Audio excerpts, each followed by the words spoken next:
இன்றைய இறைவார்த்தை. திருத்தூதர் பவுல் ரோமையருக்கு எழுதிய திருமுகத்தில் இருந்து வாசகம். சகோதரர் சகோதரிகளே, நாம் ஊனியல்புக்கு கடமைப்பட்டிருக்கவில்லை, அவ்வியல்பின்படி வாழ வேண்டியது இல்லை. நீங்கள் ஊனியல்புக்கு ஏற்ப வாழ்ந்தால் சாகத்தான் போகிறீர்கள். ஆனால் தூய ஆவியின் துணையால் உடலின் தீச்செயல்களை சாகடித்தால் நீங்கள் வாழ்வீர்கள். கடவுளின் ஆவியால் இயக்கப்படுகிறவர்களே கடவுளின் மக்கள். மீண்டும் அச்சத்திற்கு உள்ளாக்கும் மனப்பான்மையை நீங்கள் பெற்றுக்கொள்ளவில்லை, மாறாக கடவுளின் பிள்ளைகளுக்கு உரிய மனப்பான்மையையே பெற்றுக்கொண்டீர்கள். அதனால் நாம் அப்பா, தந்தையே என அழைக்கிறோம். நாம் இவ்வாறு அழைக்கும் போது நம் உள்ளத்தோடு சேர்ந்து தூய ஆவியாரும் நாம் கடவுளின் பிள்ளைகள் என்பதற்கு சான்று பகர்கிறார். நாம் பிள்ளைகளாயின் உரிமை பேறு உடையவர்களாயிருக்கிறோம். ஆம், நாம் கடவுளிடமிருந்து உரிமை பேறு பெறுபவர்கள், கிறிஸ்துவின் பங்காளிகள். அவருடைய துன்பங்களில் நாம் பங்கு பெற வேண்டும். அப்போது தான் அவரோடு மாட்சியிலும் பங்கு பெறுவோம். இது ஆண்டவர் வழங்கும் அருள்வாக்கு. இறைவா, உமக்கு நன்றி. இன்றைய தினத்துக்கு உரிய நற்செய்தி வாசகம். லூக்கா எழுதிய தூய நற்செய்தியில் இருந்து. அக்காலத்தில் ஓய்வு நாளில் இயேசு தொழுகை கூடம் ஒன்றில் கற்பித்துக் கொண்டிருந்தார். 18 ஆண்டுகளாக தீயாவி பிடித்து உடல்நலம் குன்றிய பெண் ஒருவர் அங்கு இருந்தார். அவர் சிறிதும் நிமிர முடியாதவாறு கூன் விழுந்த நிலையில் இருந்தார்.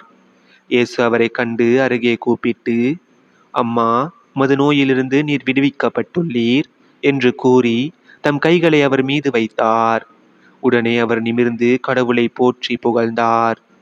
இயேசு ஓய்வு நாளில் குணமாக்கியதை கண்ட தொழுகை கூட தலைவர் கோபம் கொண்டு மக்கள் கூட்டத்தினரை பார்த்து, வேலை செய்ய 6 நாள்கள் உண்டே, அந்நாள்களில் வந்து குணம் பெற்றுக் கொள்ளுங்கள், ஓய்வு நாளில் வேண்டாம் என்றார்.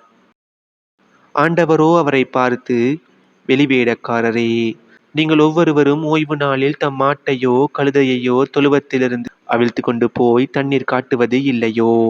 பாருங்கள், ஆபிரகாமின் மகளாகிய இவரை 18 ஆண்டுகளாக சாத்தான் கட்டி வைத்திருந்தான். இந்த கட்டிலிருந்து இவரை ஓய்வு நாளில் விடுவிப்பது முறையில்லையா என்று கேட்டார். அவர் இவற்றை சொன்னபோது அவரை எதிர்த்த அனைவரும் வெட்கப்பட்டனர். திரண்டிருந்த மக்கள் எல்லாரும் அவர் செய்த மாட்சிக்குரிய செயல்கள் அனைத்தையும் குறித்து மகிழ்ச்சி அடைந்தனர். இது நம் கிறிஸ்து இயேசு வழங்கும் வாழ்வு தரும் நற்செய்தி. கிறிஸ்துவே, உமக்கு புகழ். இன்றைய தினத்துக்கு உரிய சிந்தனை துளிகள். யூத தொழுகை கூட தலைவரை பொறுத்த அளவில் மனித உயிரின் மீது, உடல் நலனின் மீது காட்டிய அக்கறையை விட ஓய்வு நாள் சட்டத்தின் எந்த சரத்தையும் மனிதர் மீறக்கூடாது என்பதில் காட்டிய அக்கறை மேலோங்கி உள்ளது. இயேசுவை பொறுத்த அளவில் முடக்குவாத நோயால் பாதிக்கப்பட்ட பெண் அந்நோயிலிருந்து குணம் பெற வேண்டும் என்ற எண்ணத்தையும் தாண்டி அப்பெண் நோயினால் பாதிக்கப்பட்டுள்ளார் என்று தன் கவனத்திற்கு வந்த பின்னும் தேவையின்றி அவர் சிறு பொழுது உடல் நோயால் துன்புற அனுமதித்தல் கூடாது என்பதிலும் கவனமாக இருந்தார். தேவையில் உழல்வோருக்கு விரைவாக கொடுத்தல் இருமுறை கொடுப்பதற்கு சமம் என்கிறது இத்தாலிய மூதுரை. ஆனால் அது அறநெறி சார்ந்ததாக இருக்க இயலாது. நன்றே செய்க, அதுவும் இன்றே செய்க எனும் மூதுரை நம் நினைவில் நிற்கட்டும்.